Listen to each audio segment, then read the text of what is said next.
Contingency fund government کے پاس رہتا ہے. جی جی. تو میں سمجھتا ہوں کہ اگر آپ پورے کارپوریٹ ہاسپٹلس کو اگر یہ بول دیں کہ بھائی ہم یہ پیسے اتنی رقم ہم دینے والے ہیں, جو بھی آئیں گا ان کو فری ٹریٹ کرو, تو کارپوریٹ ہاسپٹل میں نہیں سمجھتا کہ انکار کر کے یا راہ فرار اختیار کرنے میں نہیں سمجھتا کہ وہ کامیاب ہوں گے. ایک بات یہ ہے گورنمنٹ کا فرض ہے, دوسری بات کیا عوام کا فرض نہیں بنتا کہ ڈینگو سے بچنے کے لیے صاف صفائی کا انتظام کریں, اپنے اطراف اکناف کو صاف رکھیں, ماحول کو؟ دیکھیے صاف صفائی کا جہاں تک ماحول ہے, خاص طور پہ بولتے کہ یہ کہا جاتا ہے کہ مسلم اور ایسی علاقوں میں کچرا زیادہ نکلتا ہے. جی جی. ٹھیک ہے, اگر میں اس چیز کو بھی مان لیا تو مسلم علاقوں میں کچرا نکلتا تو ضرور ہے, کچرا جمع بھی ہوتا ہے جہاں پہ کنڈی کچرے کی کنڈی رہتی ہے, لیکن کیا وہاں سے کچرے کی نکاسی ہو رہی؟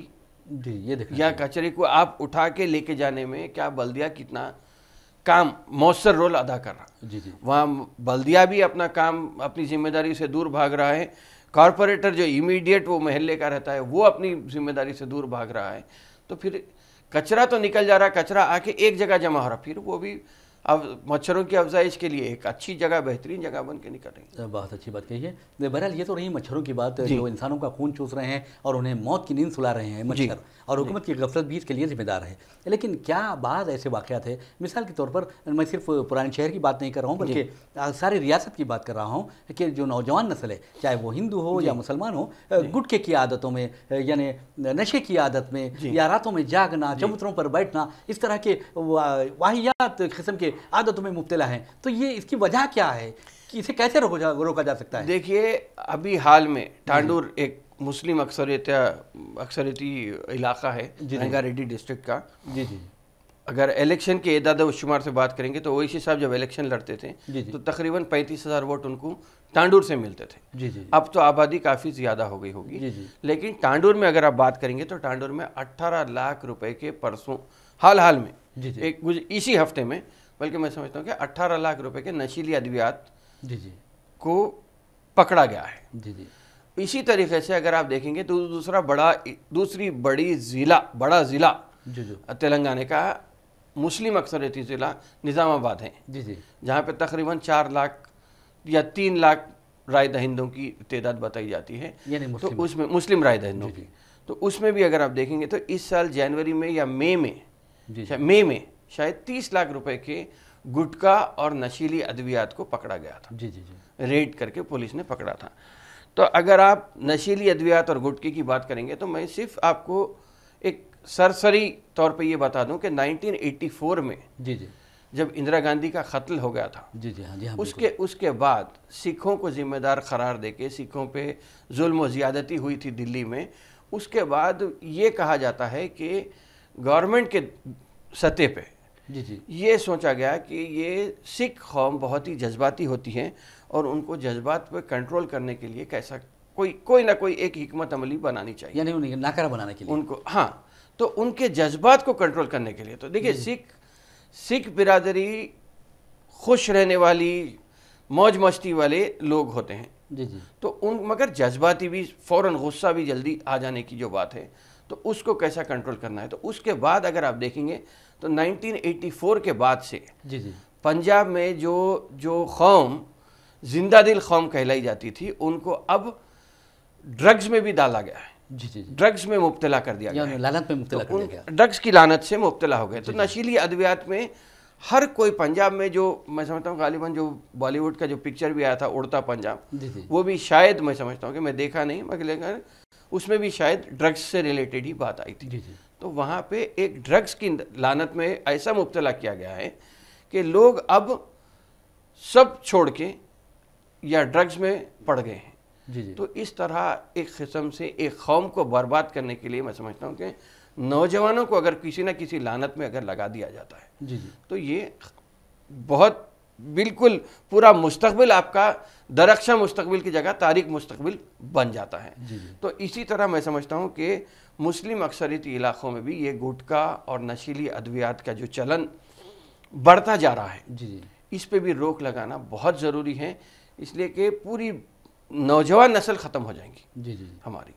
تو اس پہ روک لگانے کے لیے بھی کچھ نہ کچھ تو اگرچہ کہ دیکھیں گٹکا بین ہے, ضرور بین ہے, لیکن پولیس کے ناک کے نیچے ہی یہ کاروبار پنپتا ہے, اس میں ہر ایک کا رول ہوتا ہے. جی نہ صرف پولیس کا بلکہ سیاستدانوں کا رول ہوتا ہے، گٹکے کے جو بھی ایجنٹ ہے، مینوفیکچرر ہے، سب کا ایک جی رول ہوتا ہے۔ ایک بات یہ بھی کہی جا رہی ہے کہ جو گٹکا جیسا آپ نے کہا ہے کہ گٹکے سے جو نوجوان ہیں ان میں نامردی پیدا ہو رہی ہے اور وہ یعنی کسی چیز کے قابل نہیں رہتے اور جس کے نتیجے میں طلاق کے واقعات میں بہت زیادہ اضافہ ہو رہا ہے اور جو خاندانوں میں لڑائی جھگڑے ہیں وہ بڑھتے جا رہے ہیں، یہ بھی کہا جا رہا ہے۔ تو کیا یہ ذمہ داری نہیں بنتی ہے ہمارے علماء و مشائخین کی، ائمہ مساجد کی، کہ وہ جمعے کے خطبات میں اس طرح کی برائیوں کو اجاگر کرتے ہوئے اس کے انسداد کی کوئی کام کریں؟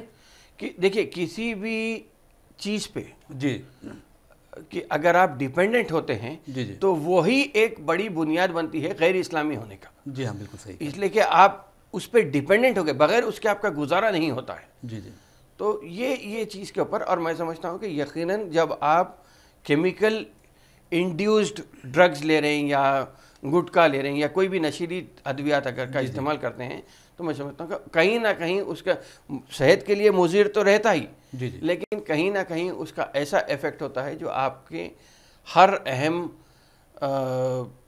اجزاء کو متاثر کرنے میں کامیاب، آرگنز کو متاثر کرتا ہے۔ جی جی جی بہرحال ایک تو بات آپ نے کہی ہے کہ منشیات کی لعنت، اگر کسی نئی نسل کو یا کسی قوم کو تباہ کرنا ہے تو وہ اسے منشیات کا عادی بنا دیا جائے یا پھر اس کی زبان کو ختم کر دیا جائے، اس طرح کی باتیں آتی ہیں اور یہ حقیقت بھی ہے۔ بہرحال نوجوان نسل کو تباہ و برباد کرنے کے لیے جو سامان کیے جا رہے ہیں وہ دیکھتے ہیں کہ آخر وہ سامان کیا ہے اور کیوں ہے اور یہ کون کر رہا ہے، ایک چھوٹے سے بریک کے بعد۔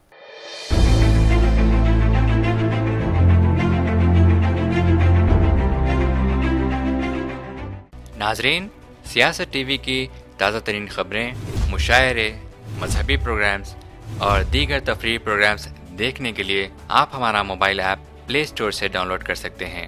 اس کے علاوہ یوٹیوب اور فیس بک پر آپ سیاست ٹی وی کا راز ٹیلی کاسٹ بھی دیکھ سکتے ہیں۔ یوٹیوب پر سیاست ٹی وی سبسکرائب کریں اور بیل آئیکن پر کلک کریں تاکہ نئے ویڈیوز آپ تک فوری طور پر پہنچ سکیں۔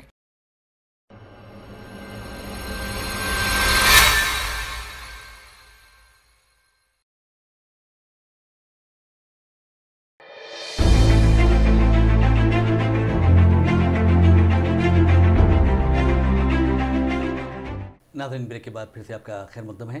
ہم بات کر رہے تھے منشیات کی، نشیلی ادویات کی اور نوجوان نسل کو تباہ و برباد کرنے والے گٹکے کی بات کر رہے تھے، تو اور یہ بھی کہہ رہے تھے کہ آخر اس کے لیے کون ذمہ دار ہیں اور اس کے انسداد کے لیے کیا کیا جانا چاہیے۔ تو آپ سے یہ سوال ہے کہ آخر اس کے لیے کون ذمہ دار ہے؟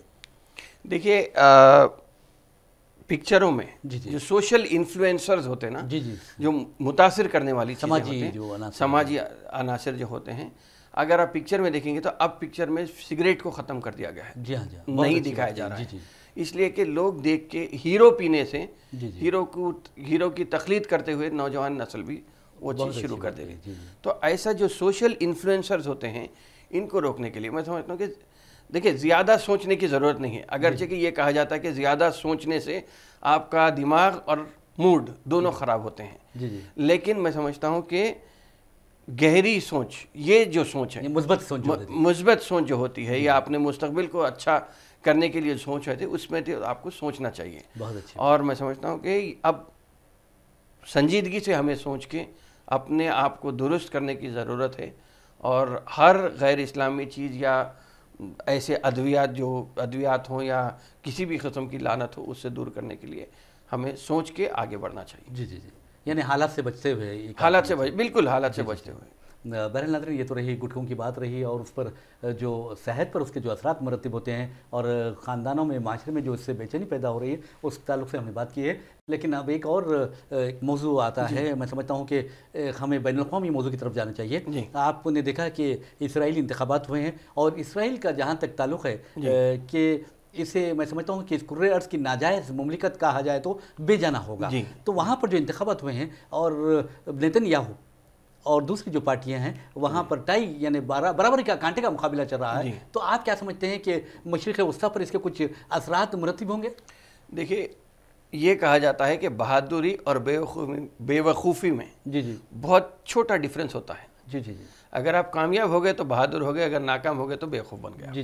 اس طرح کی بات۔ اسی طریقے سے اسرائیل کی جو بات ہے اگر آپ دیکھیں گے تو 91% جو ووٹس کاؤنٹ ہوئے تھے اس میں تو برابر کی نشستیں ملی تھی نیتن یاہو، اگرچہ کہ نیتن یاہو نے بہت ہی اچھی، بہت ہی کامیاب، ہر قسم کی کوئی کسر نہیں چھوڑنے کی کوشش کرتے ہوئے الیکشن میں وہ حصہ لیے تھے، لیکن ان کے سامنے اس لیے کہ دو راستے ہیں، یا تو وزیر اعظم کی کرسی ہے یا پھر جیل جانا ہے، ان کے اوپر بہت زیادہ کرپشن کے الزامات ہیں، اور میں سمجھتا ہوں کہ اس الیکشن کے بعد نیتن یاہو کو نقصان جو ہے پرسنل، ان کا شخصی نقصان جو ہے، وزیر اعظم کی کرسی ہے، لیکن بین الاقوامی سطح پہ اگر دیکھیں گے تو ٹرمپ اور نریندر مودی جو بالکل نیتن یاہو کی پیٹھ پہ سوار تھے، گہری دوستی کا مظاہرہ کر رہے تھے، تو میں سمجھتا ہوں کہ ان کے لیے بھی، میں سمجھتا ہوں کہ وہ بھی نوشتہ دیوار پڑھ لینا چاہیے کہ لوگ جمہوریت میں عوام ہی بادشاہگر ہوتی ہے، اور کب کیا کرتی وہ دیکھنا ہے۔ بہت پیاری بات، آپ چاہے ای وی ایم سے جیتوں یا صحیح رائے دہی سے جیتے ہیں، جو بھی ہوتا ہے، امریکہ میں اگر بیلٹ پیپر چلتا ہے اور انڈیا میں ای وی ایم چلتا ہے، چاہے آپ جس میں بھی ہو، لیکن میں سمجھتا ہوں کہ کامیابی تو عوام کی ہوتی ہے، اور میں سمجھتا ہوں کہ یہاں پہ فی الوقت اور اس میں ایک بڑی بات یہ ہے کہ اسرائیل الیکشن میں یہ ہے کہ عرب باشندوں نے جو گزشتہ مرتبہ کم رائے دہی ہوئی تھی، اس مرتبہ غالباً شاید 20-21% کے قریب زیادہ رائے دہی ریکارڈ کی گئی عرب اسرائیل علاقے میں، جو عرب ڈومینیٹڈ ایریاز ہیں، تو اس میں میں سمجھتا ہوں کہ ان کو شاید 12 سیٹیں ملنے کا امکان ہے، اور 9 سیٹ لیبرمین کو ملنے کا ہے۔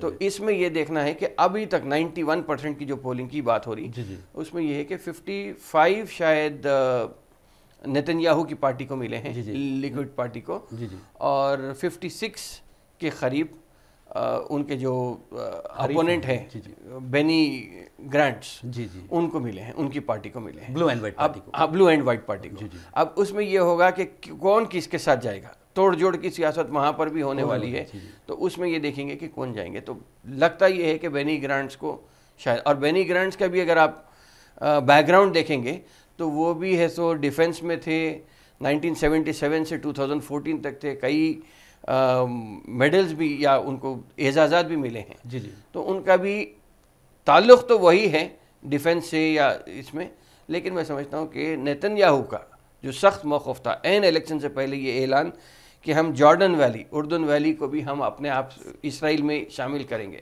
اس کے باوجود بھی لوگ ان کے ساتھ نہیں جانا، میں سمجھتا ہوں کہ کرپشن اور ہارڈ لائن سے، میں سمجھتا ہوں کہ لیفٹ اور سافٹ لائن کی طرف اسرائیل بھی اپنی رخ موڑ رہا ہے۔ ایک بات تو یہ رہی، آپ نے کہا ہے کہ مودی کی ذکر کیا ہے، آپ نے پھر ٹرمپ کا ذکر کیا ہے کہ دونوں بہت ہی قریب دوست ہیں تینوں، یعنی ایک مثلث بن گیا تھا یہ۔ تو کیا آپ کو ایسا لگتا ہے کہ جس طرح توڑ جوڑ کی بات آ رہی ہے سیاست میں، تو ہندوستان میں تو آپ نے دیکھا ہے کہ توڑ جوڑ، خرید و فروخت ہوتے رہتی ہے، تو کیا اب اسرائیل میں بھی اسی طرح کا کوئی رویہ اپنایا جائے گا؟ ہاں جی، اب نہیں، دیکھنا یہ ہے کہ اسرائیل کس طرح جاتا ہے آگے، اگرچہ کہ یہ سب یونائٹڈ پارٹی بنانے کی ایک بات آ رہی ہے کہ ہم یونٹی گورنمنٹ بنا کے ہم گورنمنٹ چلائیں گے، یہ ہوتا ہے، یا پھر اسرائیل ایک الیکشن کی طرف ڈھکیلا جاتا ہے، اس کے اوپر بہت زیادہ توجہ اب دیکھنا یہ ہے کہ 9% ووٹ ہیں، میں سمجھتا ہوں کہ شاید ابھی تک 96-97% ہو گئے ہیں، اس میں بینی گرانٹس کو کچھ زیادہ نشستیں بھی برتری ملی ہے زیادہ، رپورٹ آنا باقی ہے ابھی، تو میں سمجھتا ہوں کہ جب تک رپورٹ نہیں آتی پھر ہم اس میں تبصرہ نہیں، اس پہ کئی تبصرے آئے ہیں، تبصرہ نگاروں نے بہت کچھ اچھے انداز میں بھی کہا ہے، اور میں سمجھتا ہوں کہ صاحب ارکات ہیں جو فلسطینی قائد ہیں، انہوں نے بھی تبصرہ کیا ہے۔ ہاں، تبصرہ کرنے میں ایک یہ ہے کہ ایک ماجد حلیوی ایک تبصرہ نگار ہیں، انہوں نے کہا کہ یہ انتخابات جو تھے وہ نیتن یاہو کے منہ پہ تماچا سے کم نہیں، بہت اچھی بات کہی تو میں سمجھتا ہوں کہ ایسے ہی جو چیز ہے نا، اس میں سمجھتا ہوں کہ کیا ہونے والا ہے۔ ایسٹ جیروزلم میں امریکہ نے اپنا سفارت خانہ بنانے کی بات کی تھی، اب اس تعلق سے کیا ہوگا، پیس ٹاکس پھر واپس بات چیت، امن مذاکرات ہوں گے یا نہیں ہوں گے، یہ سب چیز انٹرنیشنل لیول پہ بہت ساری تبدیلی ہو رہی ہے۔ اگر آپ دیکھیں گے کہ سعودی آرامکو پہ حملہ ہوا، تو اس میں یمن کے حوثیوں کو ذمہ دار ٹھہرائے تھے، لیکن امریکہ کا بار بار یہ کہنا کہ اس میں ایران ملوث ہے. تو یہ ان سب چیزوں پہ اگر آپ بات کریں گے تو مطلب وسیع نظر اگر ڈالیں گے تو ایران کا تو ایک ہی مقصد ہے. ایران پہلے یہ بولتا کہ اسرائیل ختم ہونا نقشے سے. جی جی. تو ایران کو اس میں ملوث کرنا اور پیٹرول کی پیداوار میں کمی آنا، جی جی، یہ ان سب چیزوں کو یہ سب ایک ہی طرف اشارہ لے جا رہی ہیں کہ کس طرح اسرائیل، امریکہ، انڈیا یہ سب پورا انٹرنیشنل لیول پہ کیسا گھومنے والی ہے. یعنی ایک پوری ایک نہ ایک کڑی جڑی ہوئی ہے. کڑی جڑی ہوئی ہے. جی بالکل. جی جی. تو وہ دیکھنا ضروری. اچھا، یہ نیتن یاہو کا جو حالت ہوئی ہے، حالانکہ لانگ سرونگ پرائم منسٹر کہا گیا ہے انہیں، وہاں پر اپریل میں بھی انتخابات ہوئے اور اس کے بعد واضح نتائج نہیں آئے تھے، تو اس کے بعد دوبارہ انتخابات کرانا پڑا. تو کیا آپ کو ایسا لگتا ہے کہ نیتن یاہو کی شکست خود نیتن یاہو، پھر ان کے دوست نریندر مودی، پھر ان کے دوست ٹرمپ کا نقصان ہے؟ دیکھیے، ٹرمپ کا نیکسٹ ایئر امریکہ میں الیکشن ہے. جی جی جی. اسی لیے بھی یہ کہا جا رہا ہے کہ امریکہ کا الیکشن اور ریسیشن دو مل کے آنے کی بات آ رہی ہے. تو میں سمجھتا ہوں کہ نیتن یاہو کی ناکامی سے میں سمجھتا ہوں کہ ٹرمپ اور مودی کے لیے بھی کسی قسم تک ایک پریشانی، یعنی خطرے کی گھنٹی بج چکی ہے. خطرے کی گھنٹی بج چکی ہے. بالکل. جی جی، بہت اچھی بات کہی ہے. بہرحال یہ تو اسرائیل کی بات رہی ہے. اب ہم چلتے ہیں، ٹرمپ کی جب بات نکلتی ہے تو امریکہ چلتے ہیں. امریکہ میں جیسا آپ تو 27 سپٹمبر کو ہمارے وزیر اعظم Narendra Modi UN general assembly کے اجلاس سے خطاب کرنے والے ہیں. تو کیا آپ کو ایسا لگتا ہے کہ وہاں پر UN جنرل اسمبلی کے اجلاس میں پاکستان اور ہندوستان کی ٹکر، وہاں بھی مقابلہ ہوگا، کچھ وہاں بحث و تکرار ہوگی؟ کیونکہ کشمیر کا ایسا مسئلہ ہے ایک بڑھتا ہی جا رہا ہے. دیکھیے، کشمیر کا مسئلے پہ اگر ہم بات کریں گے تو پہلے تو پاکستان نے اپنی سرحد پہ ایئر سپیس سے وزیر اعظم کے طیارے کو گزرنے سے روک دیا ہے. فضائی حدود کو روک دیا ہے. وزیر اعظم نریندر مودی کی تقریر کے بعد ہی پاکستان کی وزیر اعظم کی تقریر بھی سننے کے لائق ہوگی. لیکن جیسا کہ آپ نے کہا ہے کہ پاکستان کو تو موقع ملے گا، لیکن ہندوستان نے بھی یہ واضح کر دیا ہے کہ آپ دہشت گردی ختم کیجئے، ہم بات کریں گے. ہاں، ہندوستان یہ کہتا ہے کہ آپ دہشت گردی ختم کیجئے، ہم بات کریں گے. اب اسی کا توڑ کے طور پہ پاکستان یہ کہہ رہا ہے کہ آپ کشمیر میں کرفیو ہٹائیے. اگرچہ کہ ہم کشمیر میں کرفیو ہندوستان کے کشمیر میں کرفیو ہے. جی ہاں جی ہاں. پاکستان کے کشمیر میں نہیں ہے. پاک آکوپائڈ کشمیر جو ہے اس میں نہیں ہے. جہاں تک وزیر اعظم نریندر مودی کے دورے امریکہ کا سوال ہے، آپ دیکھیں گے کہ گجرات میں جب وہ چیف منسٹر تھے وہ کافی بدنام ہوئے بیرونی ممالک، ایون امریکہ نے بھی انہیں ویزا دینے سے انکار کر دیا تھا.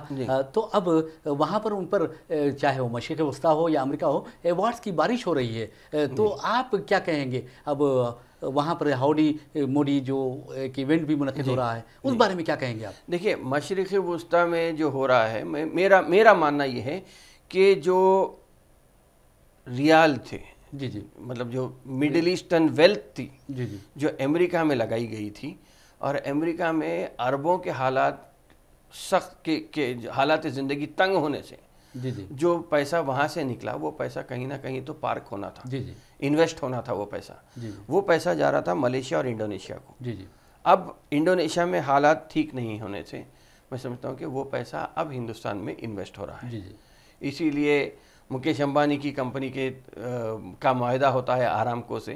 تو ان سب حالات کو دیکھتے ہوئے میں سمجھتا ہوں کہ وہ تو کمرشل ایسپیکٹ ہے مڈل ایسٹ میں جو مودی صاحب کی واہ جو ہو رہی ہے. لیکن ہاؤڈی مودی جو امریکہ میں ہو رہا ہے، ہاؤڈی مودی کا جو معاملہ ہے وہ یہ ہے کہ ہاؤ آر یو مودی کی بات ہے. تو امریکہ میں الفاظ کو جس طرح حیدرآباد میں دکنی میں الفاظ کو چھوٹا کر دیا جاتا ہے، اسی طرح امریکہ میں بھی یہ howdy Modi is how are you Modi کی بات ہے. اس میں ٹھیک ہے وزیر اعظم نریندر مودی شرکت کریں گے، صدر ڈونلڈ ٹرمپ بھی شرکت کرنے والے ہیں. لیکن ٹرمپ کی بات جو آئی ہے، ٹرمپ نے یہ کہا ہے کہ میں ہاؤڈی مودی میں شرکت کروں گا اور وزیر اعظم پاکستان سے بھی ملاقات کروں گا. تو وہ بین چلنے کی ابھی کوشش کر رہے ہیں، اس لیے کہ افغانستان میں بات چیت کی ناکامی کے بعد امریکہ کی حکمت عملی میں بھی میں سمجھتا ہوں کہ ایک لچک. بہت اچھی بات کہی آپ نے افغانستان کی امور کو لے کر، بہت اچھی بات کہی ہے. بہرحال یہ تو ایک بہت بڑا موضوع رہے گا جس پر بحث کی جا سکتی ہے. اس لیے کہ طالبان نے جیسے ہی امریکہ سے بات چیت ٹوٹی،